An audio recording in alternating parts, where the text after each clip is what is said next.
Veterans Day.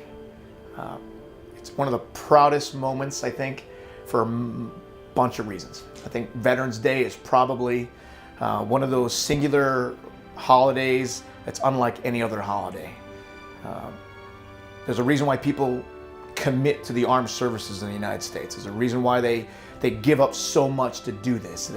They change their entire lifestyle. They put themselves through a lot. They go over through the world and put themselves in experiences that are enriching. They're very worthwhile, but they give up a lot for it, and they do it willingly because of maybe someone in their family that was in the military. Maybe it was a coach that inspired them. Maybe it was someone they experienced that they ran into earlier in their lives, and then they found out later on, after they grew a lot of respect for that person, that they were in the military service. So now they're interested.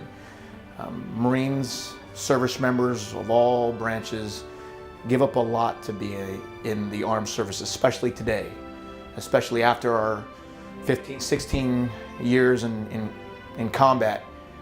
Many of these Marines that come in nowadays can appreciate Veterans Day just as much as someone who's much older in their life that's maybe retired now. I think Veterans Day is kind of one of those holidays that really has a relevance and importance to all ages, because the commonality is sacrifice, right? So Veterans Day, very important, very special. My father, he's passed now. My father was in the United States Army, served in Vietnam as enlisted and an officer. The way he raised my brother and me, and how he just designed things and how he set things up and how he taught us to look at situations and just look at life in general, made transitioning to the armed services, and particularly the Marine Corps, a very natural part of our lives. It wasn't a major change for us because of how he raised us and what he expected us to do as far as accountability, standards, and serving the country. He drilled that into us very young. Additionally, my son's a United States Marine. He's a reconnaissance man right now, and he wanted to become a Marine, and I had absolutely nothing to do with it.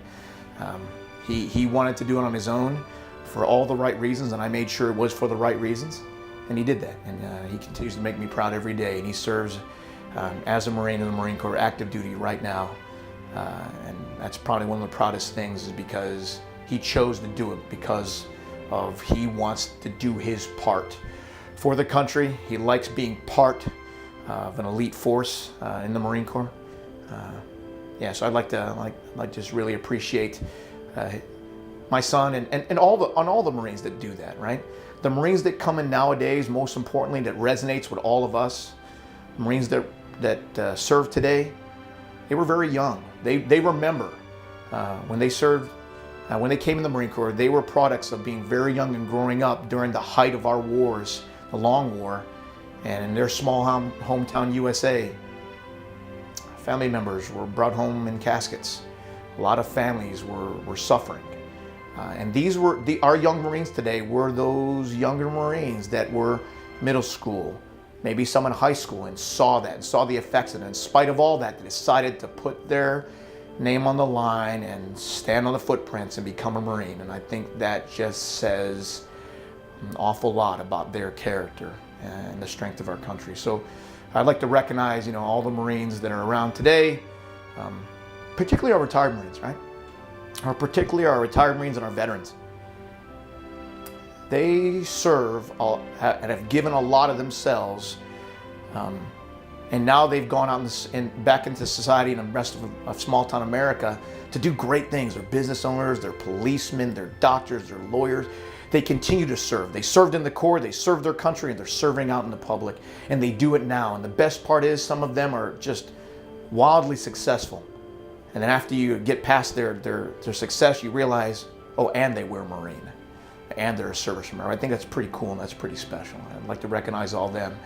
And last, I'd like to recognize their families, right? Service in the military and the armed services, in the Marine Corps, the families serve, right? They serve, they sacrifice, they give.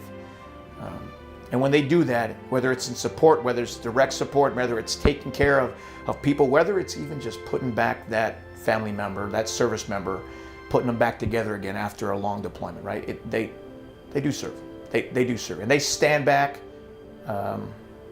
They stand in the background while their Marine or their soldier, sailor, airman, they stand in the back and watch their service member, husband or wife, get promoted, receive awards, stand in formation, receive a parade when they're retired. They stand back and they pretend like it has nothing to do with them. It's got everything to do with them. It really does. So you can't forget them. You really can't.